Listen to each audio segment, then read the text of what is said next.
Hyderabad division के सदर तक़रीर कई मोहतरम गुलाम मुस्तफ़ा सारे साहब उन बि मुंहिंजे पैनल की ताईद कई। वरी वेठाई इजलास में 3 डिवीज़नियूं हुयासीं, 4 डिवीज़नियूं। चौथे डिवीज़न के सदर पंहिंजो साईं अलीगुल चांडे न हुननि जे पैनल जी फेवर कई न मुंहिंजे पैनल जी फेवर कई, पर हुन पंहिंजो नालो पाण तजवीज़ कयो। माना इजलास में बहस में 11 नाला अची विया। चौथी डिवीज़न शहीद बेनज़ीराबाद जीअं हुननि दोस्तनि जे नालनि जी तजवीज़ कई। मां दोस्तनि खे चयो त सिंध में 6 डिवीज़नियूं आहिनि। कराची डिवीज़न बि तव्हां सां नाराज़ पइजे करे या कंहिं ॿिए सबब जे करे तव्हांजे इजलास में शरीक थी न आहे सघी।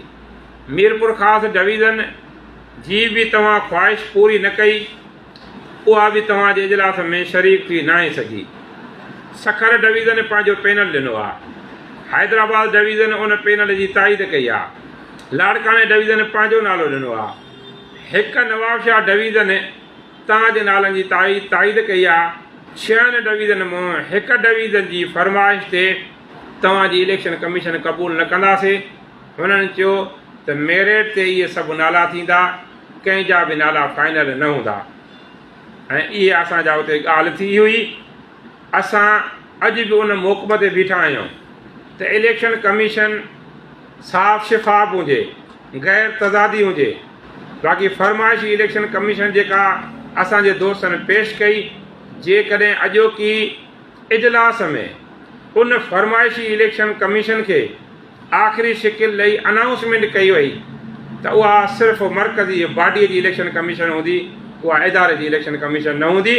ऐं उन खां पोइ असां इंशाअल्लाह ताला 9 तारीख़ ते पंहिंजे महदूद हम ख़्याल दोस्तनि जो इजलास घुराईंदासीं। असां उन में फ़ैसिला कंदासीं। असां वरी बि गुज़ारिश था कयूं PTLF जे ख़ैर ख़्वाहनि खे, घण घुरनि खे, वर्किंग कमेटीअ जे मेंबरनि खे। वर्किंग कमेटी जा जेके मेंबर आहिनि सभिनी वटि कॉन्टेक्ट नंबर आहिनि। जेके मां नाला खयां आहिनि, जे उन्हनि नालनि जे विच में ही मुआइदो न आहे थियो त असां कसूरवार आहियूं। मां अहिड़ियूं शिकायतां त बाबा मुआइदनि ते अमल थिए पोइ हे दोस्त फिरी विधा आहिनि। मोहतरम साईं रफ़ीक अहमद जरवार साहब खे ॻोठु वञी बि शिकायत कई। साईं मोहम्मद मूसा लगारी जेको असांजे लाइ त मोहतरम आहे, अॼु बि चऊं था त उहो असांजी दिलनि में ज़िंदा जिस्मानी तौर ते असां खां विछड़ी वियो आहे।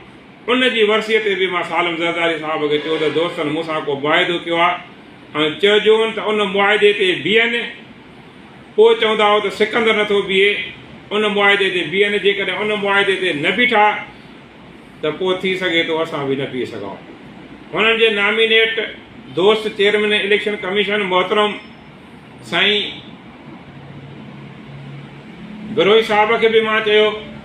साईं बिरोही साहब खे घटि में घटि 8-10 दफ़ा फ़ोन करे मां चयो त सालम साहब सां ॻाल्हायो त इन मसइले खे सहे ॾे। पर अफ़सोस सां साईं सालम साहब ॾे मां घटि में घटि 8-10 खां वधीक फ़ोन कया, पर उहो असांजा फ़ोन खणण जे लाइ बि तयारु न आहे। असांजो दोस्त आहे, असांजो भाउ आहे। अॼुकल्ह हुनजी मसरूफ़ ज़िंदगी थी गुज़रे। थी सघे थो मथां मसरूफ़ हुजे, पर पोइ बि इख़लाक़ी तौर ते साईं खे बेकाल करणु खपंदी हुई। हाजी अशरफ बिरोही साहब बि हुन सां ॻाल्हायो। उन बि को बि हाजी साहब खे या असांखे दोस्तनि जे तरफ़ां ख़ातिर खां जवाबु न मिलियो। असां सिंध जे स्टेक होल्डर दोस्तनि सां बि ॻाल्हायोसीं। हाजी नाज़र निज़ामाणी जेको असांजे लाइ लाइक़ एतिराम आहे, सीनियर दोस्त आहे, साबिक़ु मरकज़ी अॻुवान रहियो आहे, साबिक़ु मरकज़ी इलेक्शन कमीशन जो चेयरमैन रहियो आहे। उनखे बि असां चयोसीं। उन चयो त मां बि पंहिंजा नाला तजवीज़ करे दोस्तनि ॾे मोकिलियां थो पियो। पोइ थी सघे थो उन मोकिलिया हुजनि या न मोकिलिया हुजनि। उन खां पोइ मां PTLF सिंध जे साबिक़ु मरकज़ी सदर जंहिंसां मां गॾु बाडीअ बि रहियो आहियां, मोहतरम साईं इंतज़ार शलगिरी साहब खे बि सॼी रुईदाद खां वाक़ुफ़ु कयो त साईं ही दोस्त ॻाल्हियूं ॻाल्हाए था वञनि, पर कंहिं ॻाल्हियुनि ते नथा बीहनि। जेकॾहिं हाजी शफ़ी मोहम्मद सटियो साहब रस्ते वेंदे मज़ाक़नि में कंहिंखे चए थो त मुंहिंजा अख़्तियार तुंहिंजे हवाले आहिनि, त उनखे कोर्ट कयो थो वञे। ऐं जॾहिं दोस्त ॾाड़ीअ